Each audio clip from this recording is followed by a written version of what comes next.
ప్రియమైన మిత్రులారా, మా కార్యక్రమానికి మీరు చూపిస్తున్న ప్రేమ, ఆదరణ మరియు అద్భుతమైన స్పందనకు హృదయపూర్వక కృతజ్ఞతలు. బైబిల్ ట్రూత్స్ కార్యక్రమం యొక్క 4వ ఎపిసోడ్కు సంబంధించిన ప్రశ్నలకు మీ సమాధానాలు, అభిప్రాయాలు మరియు ప్రోత్సాహకరమైన సందేశాలను పంపిన ప్రతి ఒక్కరికి మా ప్రత్యేకమైన వందనాలు. ప్రత్యేకంగా పాస్టర్ స్వామి డానియల్ గారికి, జీవన్ కుమార్ గారికి, అంతోనమ్మ గారికి, స్ఫూర్తి దేవ గారికి, అంజిబాబు గారికి మా హృదయపూర్వక అభినందనలు. వారు తమ సమాధానాలను పంపి కార్యక్రమంలో ఉత్సాహంగా పాల్గొన్నందుకు మేము ఎంతో సంతోషిస్తున్నాము. మీ చురుకైన భాగస్వామ్యం మాకు ఎంతో ప్రోత్సాహాన్ని ఇస్తుంది. మీరు పంపే ప్రతి సందేశం మా సేవను మరింత ఉత్తేజపరుస్తూ ఈ కార్యక్రమాన్ని మరింత ఆశీర్వాదకరంగా మార్చుతుంది.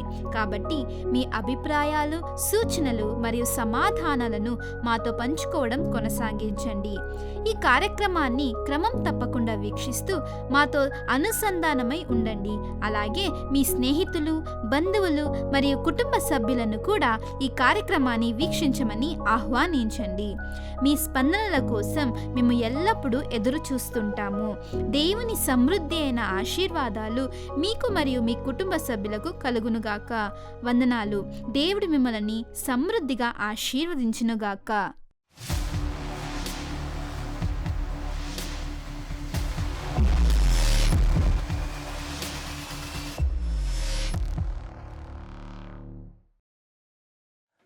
ప్రియమైన ప్రేక్షకులకు ప్రియ ప్రభు రక్షకుడైన క్రీస్తు ప్రభు పేరట ప్రేమతో వందనములు మరియు స్వాగతం తెలియజేస్తూ ఉన్నాను. అనేక ప్రేక్షకులు అడుగుచున్నటువంటి ప్రశ్నలకు సమాధానం ఇవ్వవలసినదిగా ఈ కార్యక్రమమును బైబిల్ ట్రూత్స్ లేక బైబిల్ సత్యములు అనే కార్యక్రమమును మీ ముందుకు మేము అందిస్తూ ఉన్నాం.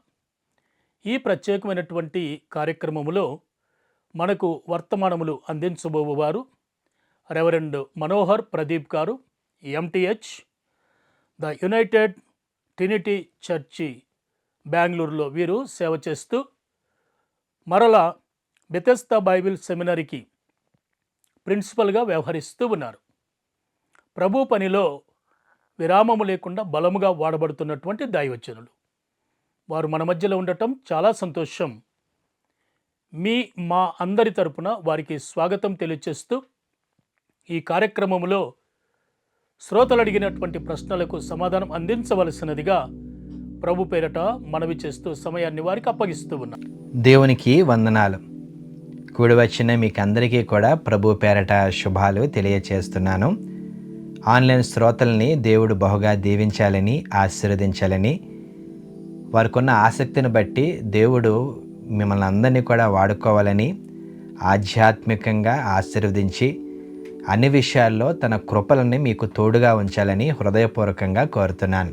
మరొకసారి ఈ ఫీబా కార్యక్రమం ద్వారా మిమ్మల్ని కలుసుకోవడము నాకు ఎంతైనా ఆనందంగా ఉన్నది. మరి మిమ్మల్ని అందరినీ కూడా మా ప్రార్థనలో జ్ఞాపకం ఉంచుకుంటున్నాము. మీరు కూడా ఫీబా ఇండియా కొరకు ప్రార్థించాలని హృదయపూర్వకంగా కోరుతున్నాను. ఈ సమయంలో క్లుప్తంగా దేవుని వాక్యాన్ని నేర్చుకుందాము. పరమగీతము 2వ అధ్యాయము 15వ వచనంలో ఒక మాటను చదివి నేను ముందుకు వెళ్తాను. మన ద్రాక్ష తోటలు పూత పట్టి ఉన్నవి, ద్రాక్ష తోటలను చెరుపు నక్కలను పట్టుకొనుడి, సహాయము చేసి గుంట నక్కలను పట్టుకొనుడి. ఈ యొక్క వాక్య భాగాన్ని ద్వారా దేవుడు మనందరితో మాట్లాడాలని, మనందరినీ కూడా బలపరచాలని హృదయపూర్వకంగా కోరుతున్నాను. నక్క, గుంట నక్క, ద్రాక్ష తోట ఇవన్నీ కూడా ప్రకృతికి సంబంధించిన విషయాలు ఇందులో పొందుపరచబడి ఉన్నాయి. మరి వీటికి మన ఆధ్యాత్మిక జీవితానికి ఏమిటి ఆ యొక్క సంధానము? వీటికి మన ఆధ్యాత్మిక జీవితానికి ఏమిటి సంబంధము? ఆ విషయాన్ని మీతో క్లుప్తంగా మరి నేను పంచుకుంటాను. పరమగీతము 2వ అధ్యాయము 15వ వచనం ధ్యానం చేయాలంటే మనకి పాత నిబంధన కాలంలో ఉన్న దేవుని మందసం గురించి తెలియాలి. దేవుని మందసము, ఆర్క్ ఆఫ్ ద కోవెనెంట్. మరి దేవుని మందసము గురించి ఆ యొక్క నిర్గమాకాండము 25వ అధ్యాయము 10 నుండి 22 వచనాల్లో ఇశ్రాయేలును దేవుడు ఆ యొక్క మందసాన్ని తయారు చేయాలని రిక్వెస్ట్ కాదండి, ఆజ్ఞ, కమాండ్మెంట్ ఇస్తాడు. ఎందుకు ఆ యొక్క ఉద్దేశముతో దేవుడు కలిగి ఉన్నాడని చూస్తే, దేవుడు మోషేకి ఒక నిబంధన చేశాడు. మోషేతో ఒక నిబంధన చేసి ఆ నిబంధన కలకాలము ఉండాలని, మరిచిపోకూడదని, దానికి ఆ యొక్క ఉద్దేశముతో ఈ మందసాన్ని తయారు చేయమంటూ మనము చూస్తాం. మరి ఈ మందసము తయారు చేసిన తర్వాత ఎక్కడ ఉండాలి, ఎక్కడ పెట్టాలి? ఇశ్రాయేలు ప్రజలు అడవిలో ఎడారిలో ఉన్నారు కదా, ఎక్కడ ఉంచుకోవాలని చూస్తే ముందుగా టెబర్నెకిల్ అంటే ఆ గుడారాల్లో ఉండాలి. తర్వాత ఎప్పుడైతే దేవుడు ఆ యొక్క దేవాలయాన్ని కట్టించమంటాడో, కట్టబడిన తర్వాత దేవాలయంలో ఉంచాలని దేవుని యొక్క ఉద్దేశమై ఉన్నది. ఆ మందసం అనగా ఆ యొక్క డబ్బా, ఆ బాక్స్, అందులో ఏమున్నాయి అని చూస్తే హెబ్రీయులకు రాసిన పత్రిక 9వ అధ్యాయం 4వ వచనంలో, నిర్గమాకాండము 25వ అధ్యాయం 16వ వచనంలో, అలాగే సంఖ్యాకాండము 17వ అధ్యాయం 8వ వచనాల్లో మనము చూస్తాం. అందులో దేవుడు ఇశ్రాయేలుకి ఇచ్చిన మన్నా ఉన్నది, అహరోను చిగురించిన కర్ర ఉన్నది, దేవుడు చేతి వ్రాతతో రాసిన ఆ యొక్క నిబంధన పలకలు ఉన్నాయి. ఇవన్నీ కూడా దేవుడు అందులో ఉంచమని ఆజ్ఞ ఇస్తున్నట్లుగా మరి మనము చూస్తాం. పాత నిబంధన కాలంలో ఇది ఒక వస్తువు అండి, అంటే thing, we can touch and feel. అంటే ఈ వస్తువుని మనం ముట్టుకోవచ్చు, మన కంటితో వీటిని చూడవచ్చు. పాత నిబంధన మనం ఎప్పుడు కూడా ఎలా చూడాలంటే అది ఒక ఛాయగా చూడాలి.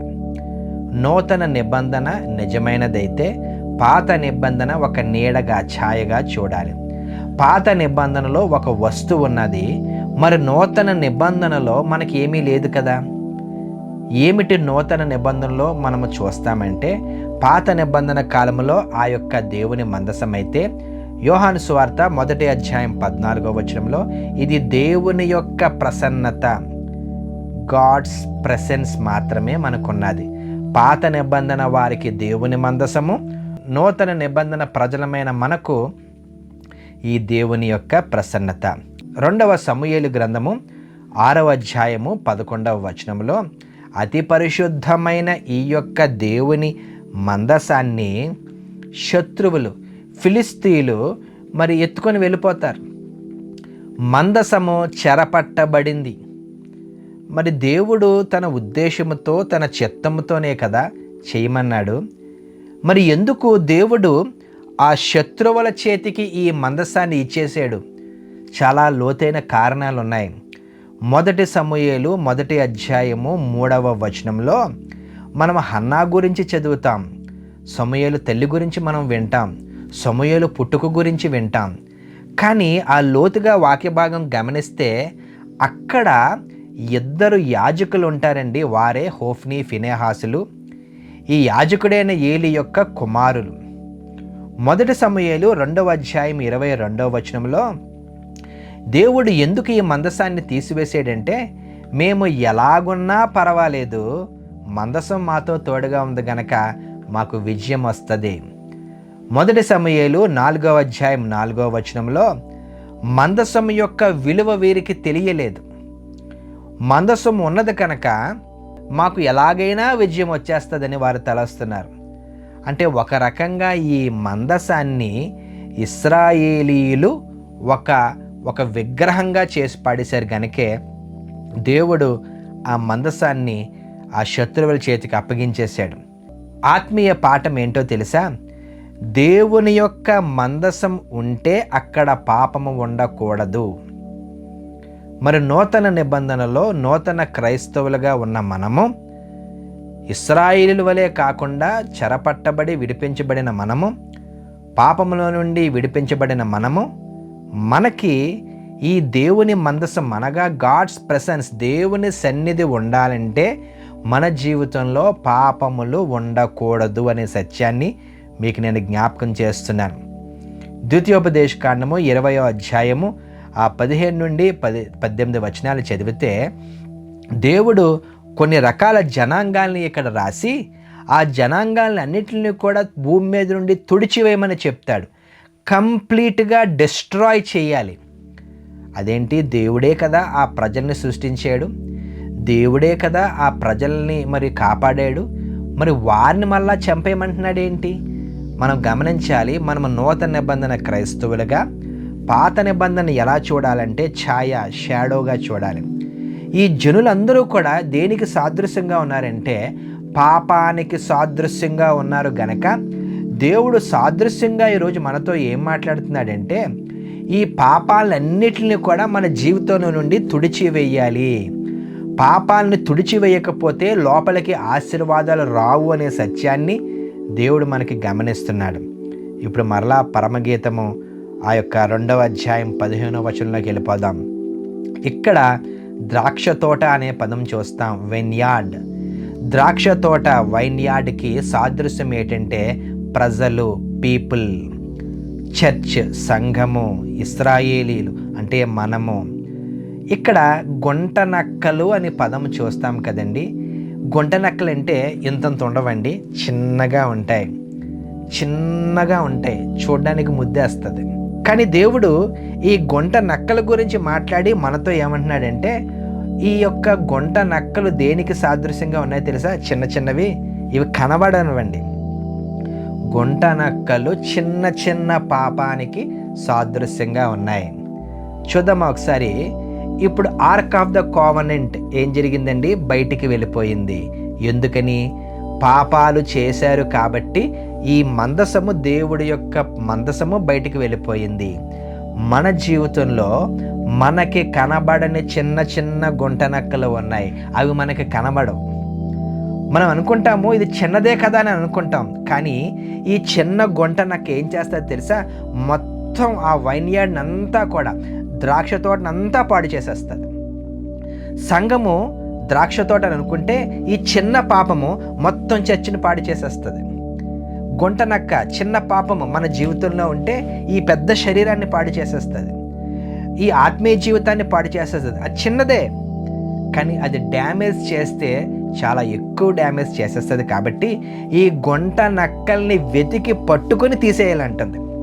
ఆత్మీయ జీవితంలో చిన్న పాపాలని పట్టుకొని బయటకు తీసేయాలి. ఆధ్యాత్మిక జీవితంలో చిన్న పాపాలను పట్టుకొని బయటకు తీసేయాలి. సంఘంలో చిన్న పాపాలని పట్టుకొని బయటకు తీసేయకపోతే అన్నీ పాడైపోతాయి.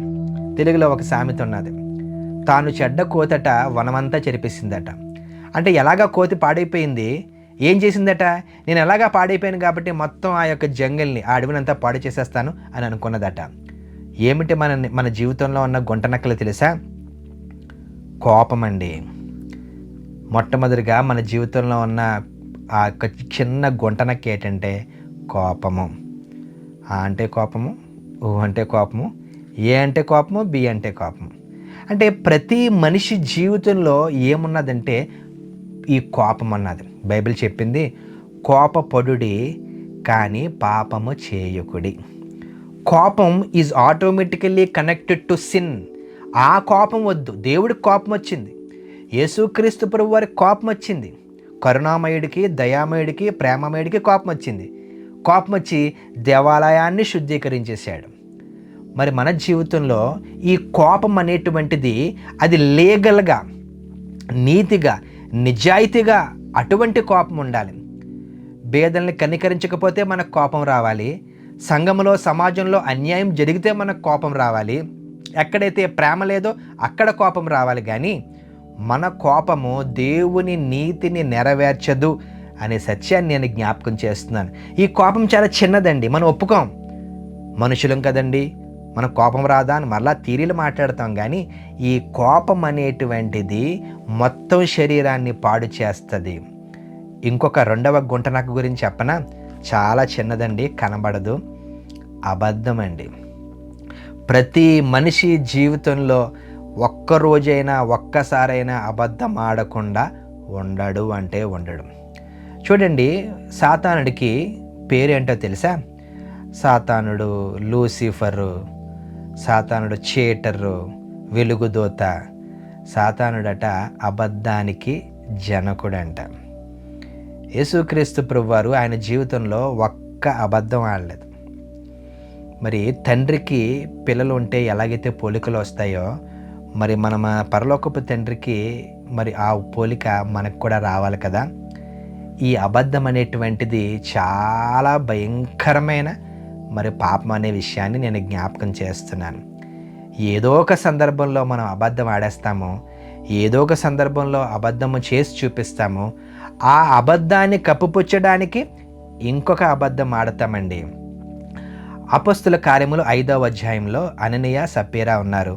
వారు చేసింది మంచిది, కనీసం కొంతైనా తెచ్చారు.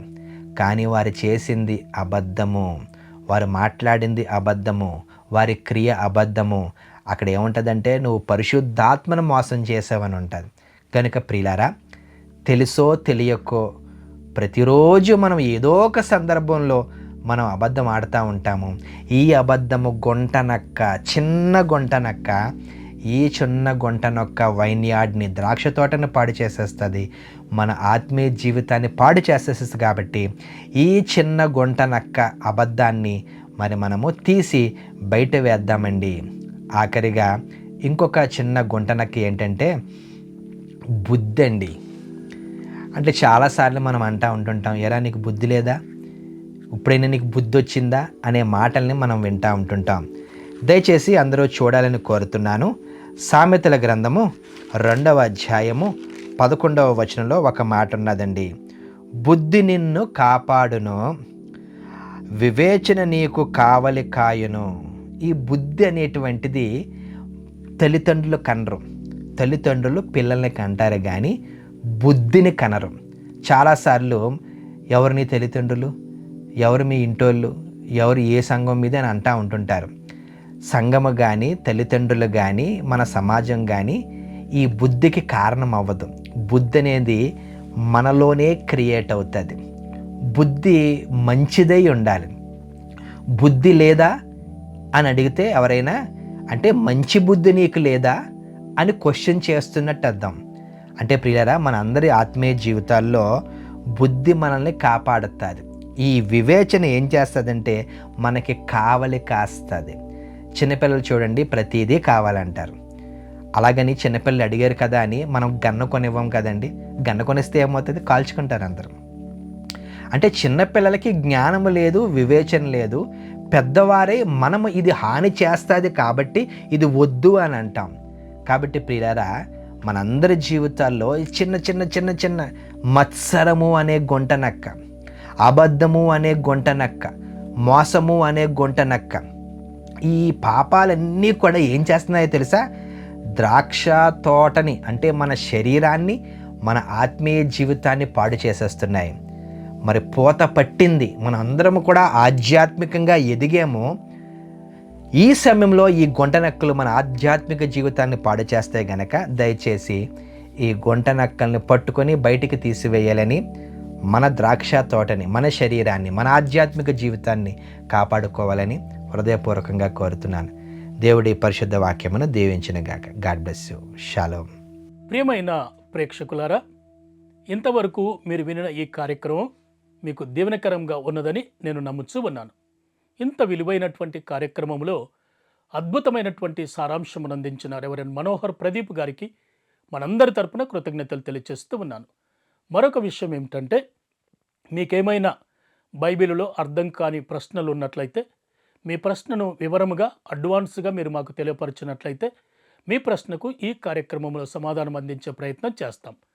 వివరములకై మా మెయిల్ ఐడి info@fibaonline.org, మొబైల్ సంఖ్య 9480585039.